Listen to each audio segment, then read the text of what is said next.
Show me the money. The dollars and cents of trading options today on the Traders Workshop after the jingle bell.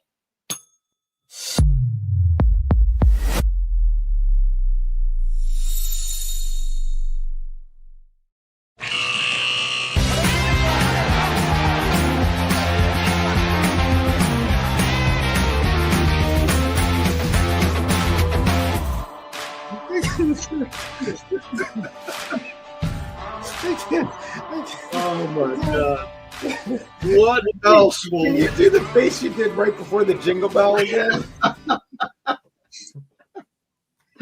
Oh my God. Yeah. So I got this stupid hat. I got a whole outfit. I got a whole Santa outfit for the holiday specials here. So insane. Oh God. Good morning, boys. Good to see you as always. Good morning. How are you, Mark? How are you? I'm doing good. How are you, Santa?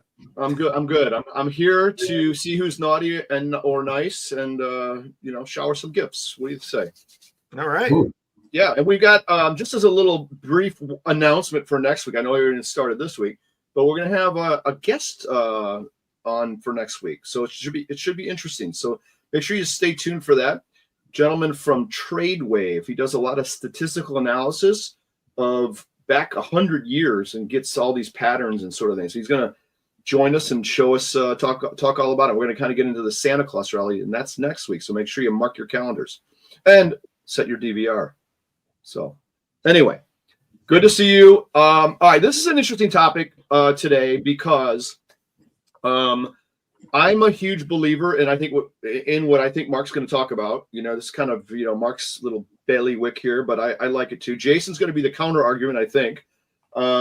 We're talking about the dollars and cents, and I just said of trading options. It could be just about anything, but let's just call it trading options. So Mark, I'm going to turn to you and let you tee this up. Explain just the concept, what you mean, and then we'll start breaking it down. What do you think?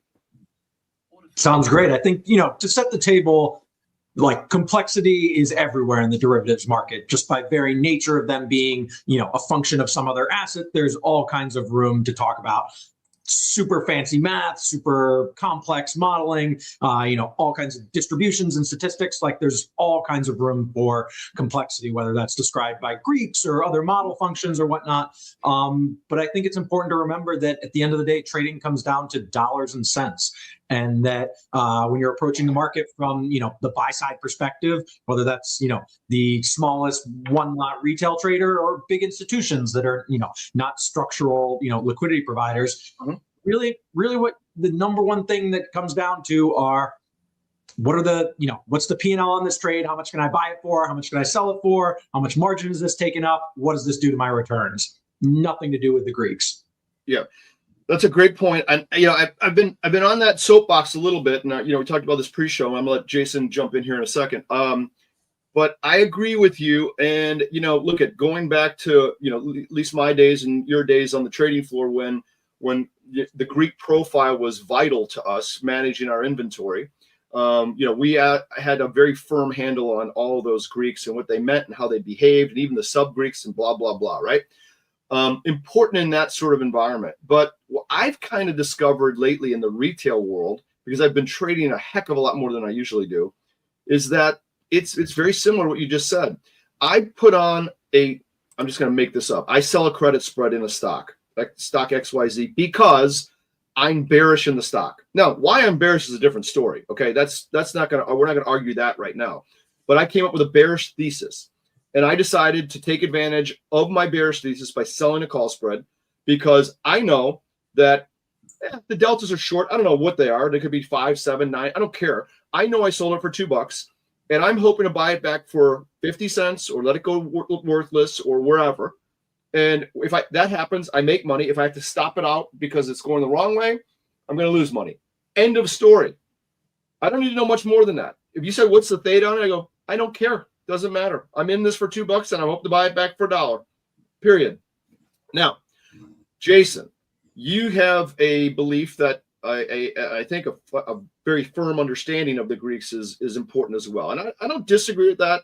I think where that comes in for me is how Vega interacts with the strategy I'm choosing, where's implied volatility relative to what I'm going to do? Should I be buying this versus selling it, et cetera, et cetera? So I'm okay with that. But in terms of a delta line and I like to generally know I'm short deltas in my portfolio or long them at large on a beta weighted or a dollar adjusted, but that's about it. That's all I care about. Anyway, go ahead, Jason. Give us your counterpoint. So from my perspective, and yes, I agree that it is mostly about dollars and cents, but I am the kind of trader that likes to kind of skate where the puck is going, as opposed to, and the theses that I come up with are mainly Greek related. Okay. My theses are mostly based on kind of volant statistics and metrics, right? So my stops are Greek based. Like if this starts hitting delta X, then I get out. Or if this starts, I think when I put on my trade, I pay attention to all the Greeks because I want to know if this happens, then what can I expect from my trade? And if that happens, what can I expect from my trade? And so I think it for me, it's a lot of foresight. If my strategy that I want to execute is I want to sell a call spread at $2 and buy it back at $1, my thought is, okay, what is the probability of success of this call spread? With my data edge, is that the right strategy? What do I expect the market to do? And then from there, I make my strategies. For me, like all of my stops, my profit taking is all based on the Greeks in particular, not so much on dollars and cents, because if the Greeks go out of bounds, then that's when I know, all right, my trade failed or it passed, or, I'm taking profits or something like that. And right. That's kind of, yeah. Okay. Mark, what do you think? I think if you're putting on a trade, it's obviously important to know how it's going to be impacted by a change in implied volatility, or, your probability of, a credit spread being in the money, is changing as time goes by, like understanding the theta component of that, so to speak. But, I think at most it's good for kind of a casual understanding. Yeah. Right. I think Jason, you make a good point too. And I'm not disagreeing with it at all. I think where the Greeks for me come in, if someone said, do you know what your row is in this trade? I tell them to, go pack sand. Because it's not important for a retail person unless you're doing stuff, you're doing conversions, reversals out in, 2027 or something like that, which isn't generally the case. So, I find that I pay very, very, very little attention to gamma. Okay. Now I know you don't want me to say that, Jason, because you like gamma, but that's okay. What I mean by gamma is I like to know where the dealers have gamma. I like that, but I only use it for a trade idea generator. And then once I have my idea or my thesis, I do my spread. Now, what I think is important that maybe we can shed some light on for the retail person here is, let's assume that what we're saying is fairly accurate. You sell it at $2, you buy it back at $1 and rinse and repeat. That's wonderful. Who cares about Greeks? Okay, let's say that's true. I think the more instructive, important thing is, where do we instruct retail people to place this trade? What strikes do they use? Right? So if I'm selling the call spread, do I sell an in the money call spread, get a big number for it because I'm really bearish? Okay, so I sell something for $4. That's a $5 call spread. I can only lose $1, but I can make $4 because I'm really bearish. Or do I place that above, out of the money, because I think it's kind of run to a point that's kind of drift and meander, and I'm going to make my $1 that I sell it for and potentially risk $4 in that example. So I think knowing strike selection is also super important. Any thoughts on that, Mark or Jason, or both, for that matter? I'll say in terms of strike selection, like I'll come back to my dollars and cents argument, is that like if you're picking, take a call spread or whatnot, for example, a defined risk spread of any kind, like understanding what your risk reward with a given setup is how you should pick those that strikes, and aligning that risk reward of, collect $2 to make $5, or risk $5, or sorry, pay $2 to make $5, or collect $1 to risk $5, whatever that might be, like that should align with what your the edge, wherever that's coming from, is suggesting. And I think at the end of the day, most people are making a sort of probabilistic bet on where stock's going to land at that expiration. Over time, you're making a vol bet, which I don't think retail should be doing, and you'd be doing that in a different way. So your selection has to come down to the risk reward, or what in your gut or what in your edge is saying in terms of direction. Okay, that's good points, Jason. Any argument there or agreement? I think the big thing for me is, you don't have to know exactly what your gamma is. Usually, it's a pretty small number. Especially for the retail trader, but you need to know if you are gamma positive or gamma negative, at least. Just because you want to know, like, if you're gamma negative, you need to know where where that ramp of death is going to happen. And conversely, on your gamma positive, you need to know where your ramp of life is going to happen. And if you're right, you need to have a trade. My trade plans are usually based on gamma, because on like a vertical or something like that, because if I'm expecting a big move and I get a big move and it gets to like my out of the money vertical, my long gamma vertical, I might, if I expect it to continue, I might roll the vertical, or, am I going to keep it and hope that it turns to gamma negative? So am I expecting not much of a movement? Like, that's kind of, for me, like, just knowing if it's positive or negative is the bigger deal. Yeah.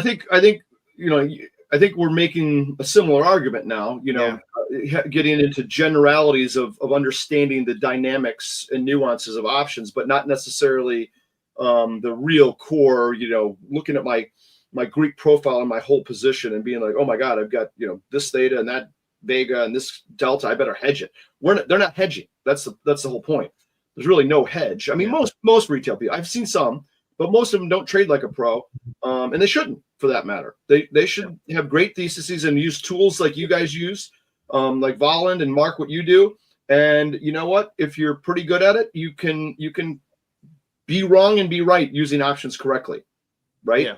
You can be wrong. I have a perfect example of it. I did a spread.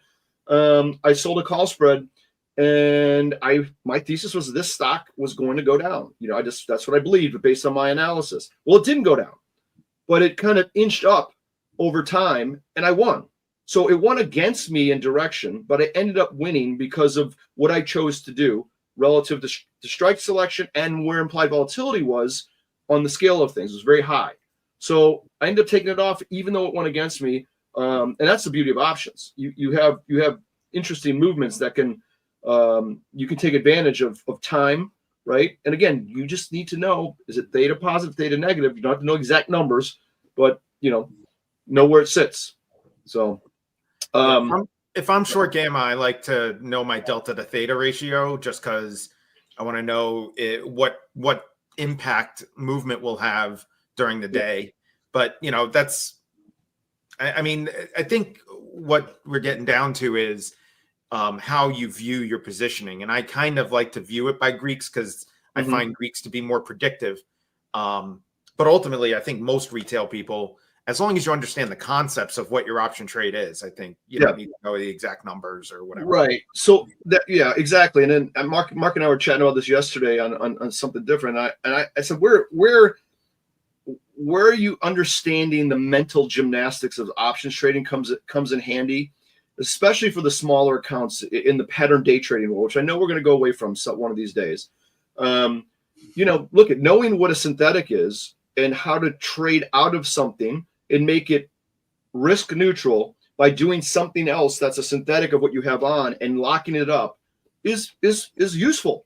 Okay. And that's, I try to do a small account trading, with the pattern day trading rule. And that's how I did it. I did 0 DTE, 1 DTEs, and I was just boxing things up. Now, there's exercise assignment sort of costs when things expire, right? So I understand that you're adding more to that equation, but understanding how you can get out of something craftily is also helpful. So that takes a knowledge of options and their relationships, I think. So that I'm in favor of. The other thing, Mark, you brought up another metric. I think it was vol dollar delta is what it is. Is that accurate? Help me out there. Yeah. So we were sort of talking about the context of like the liquidity providers really generally are more inclined to think in a Greek term, right? You're going to think about your Vega risk. You're going to think about, Greek risk, deltas, it's theta, how much you're paying, collecting, whatever it might be. But then there are also a lot of good examples why even the most sophisticated participants are using dollar-denominated risk metrics. So, vol dollar delta is a great example of that. So that would basically be a way to normalize your stock directional exposure across different names that have different dollar price handles, dollar stock prices, or different volatilities, and of course, different delta positions. So saying that 100 deltas in Tesla is different than 100 deltas in, Kodak. Yeah. So the way that calculation plays out, I think vol dollar delta is it implied volatility times the stock price times the delta? Is that it comes up with a dollar amount and then multiplied by your position size, I suppose, right? So deltas times vol times stock price. Okay, and then to get it into your position size, you would multiply by, if I have 2 contracts on, multiply by 2, multiply it by 7 if I have a 7 lot on, etc. Is that accurate? Yeah, sure. I'm including that in delta, but yeah, same thing exactly. Strike delta times position size. Yeah. Okay, got it. Yeah, you're right. So that comes up with some number, and then you can sum that up at the top line and see I've got, and obviously longs and shorts play into it. So if you're short something, it's going to be a negative number. If you're long something, it's going to be a positive number. The sum of those things nets out to be some number, long or short, and you can see it in normalized terms for the retail user, which I think is great. And that's something we do not have in Tradier Pro. But guess what? It's being added because I looked at it and said that's a pretty good metric. I want to know it. So it's good to know aggregate portfolio, what your exposure is. Like, of course, if you are trading sectors, you can think about it that way. But then it's also kind of like a good hedging tool that you say, if I want to reset my position, if I get long or short more than 100,000 vol dollar deltas or whatever it might be. Yeah. So let me see if this makes sense. If you're long vol dollar deltas, does that necessarily means that you are long Vega? Correct? Net. No. Yeah. You could be short puts. Yeah. Hold on. There's no sign to the volatility. Yeah, there's no sign to the volatility. Okay, gotcha. So it's not going to give you a Vega number. It's going to give you the dollar delta leaning. Yeah, it's just your deltas really, normalized by how variable that stock is and how big a share is. So if you're doing a put, the sign of the put has to be added as negative. It's not an absolute value on that delta. That makes sense. So selling a put's going to give you a long value, which is actually short Vega. Put your long 50 deltas. So you would be 50 deltas times a $25 stock times 0.85 vol. So viewers, strike that thought from your minds. It is not a measure of Vega. We just wanted to get to the bottom of it. It is not that, because a short put scenario will give you a positive number. Good. Okay. Any other numbers that you guys like to use besides that vol dollar delta? I like that a lot. I use normalized deltas, which is very similar. It doesn't throw the volatility component in it, but as Mark said, if I'm short, I'm making this up, 100 deltas in SPX, which is a $6,800 product, let's call it. That's a lot different than being short deltas in Rivian, which is about a $17 product, right? So I want to know where that normalization happens and how it looks at the portfolio level. I agree with that. Okay. Yeah. I think the one metric that I like is knowing my option leverage, delta times share price over the option price, and because you don't if you have net deltas, but you have a strong movement one way or the other, you kind of have to know oh, I'm levered, pretty heavily. Yep. That's good. That's just, for risk control. Sure. Repeat the formula again. I should be drawing option leverage. It's delta times share price, I guess you could say in parentheses, over option price. Okay. What if you have multiple options on? Am I saying that stupidly? Then you got to multiply times your position. I mean, yeah. The sum of your option prices? Yeah. Okay. Got it. Okay. Like in a spread, you just net everything, delta and spread price. Yeah. Okay. Got it. That makes sense. I like that. What was the other one I had for you guys? What about beta weighted deltas? Do you find that to be valuable? So just for viewers, that is a measure of your deltas based on a benchmark product. And then you could, it could be SPX, it could be XSP, it could be SPY, whatever. But it's how your deltas will move relative to how that benchmark product moves. Does that have any value to you guys in the retail world, do you think? I pay attention to it, like in a portfolio, where I'm mostly long SPY, and then I have a couple other like independent positions. You might say, okay, like how correlated is my Apple position to the rest of the market? I think that's interesting. I wouldn't say I necessarily target it though as achieving some, beta weighting or anything. But of course, an interesting stat. Yeah. Yeah. Okay. The last one that I've been told that is important from others in the industry is return on risk in a, as low as a daily, as deep as an annualized return. Thoughts on that, Jason? You're shaking your head. What are you thinking there? Oh yeah, no, the return on risk is, or like even return on risk-adjusted capital and all that stuff. Yes, I like that one. I don't look at that enough. I need to look at that more.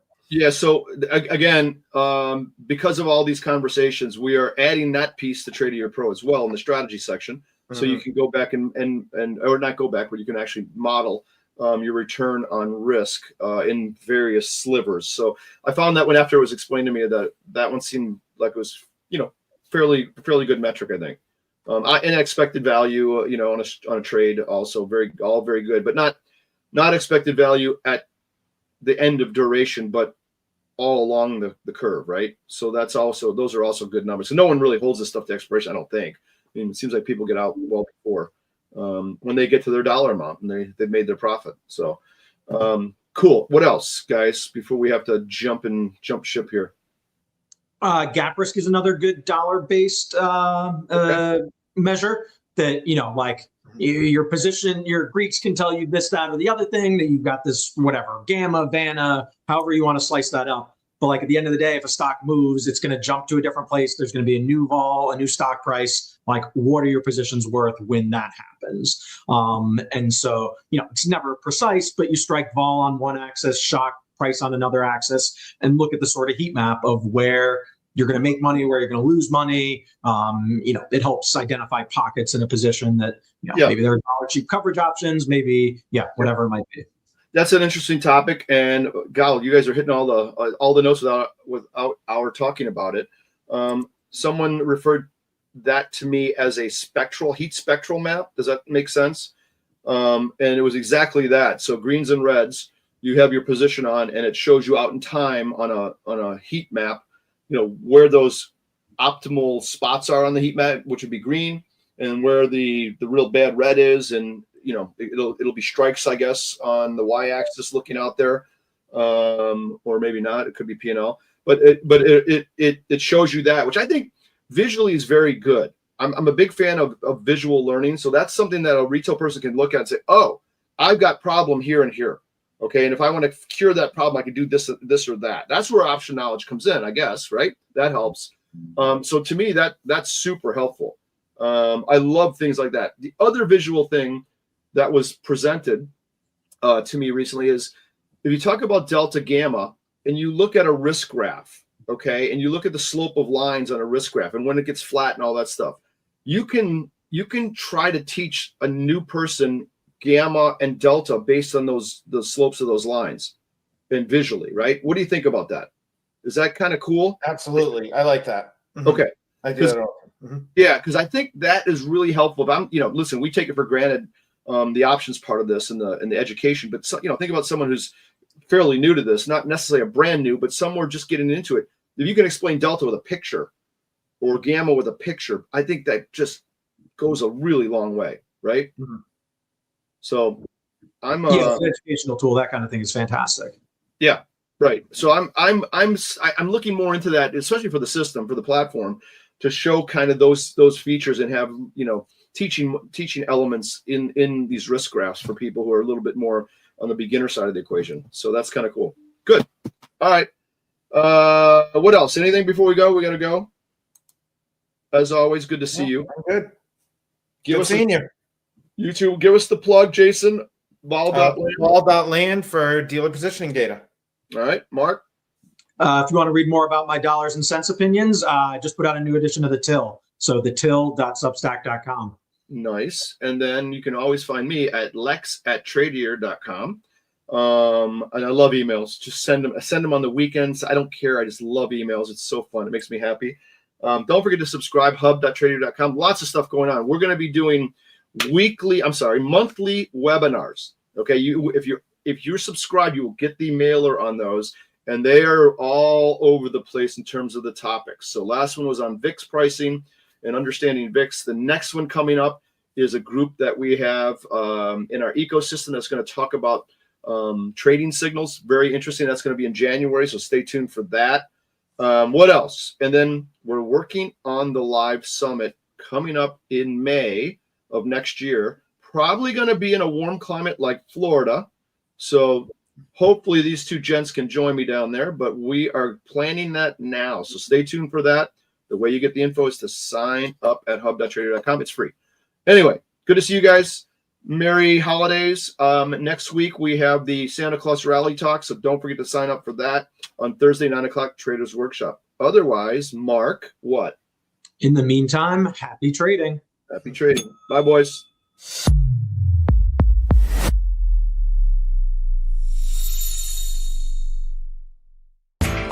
You know how the financial world goes. Here comes the buzzkill.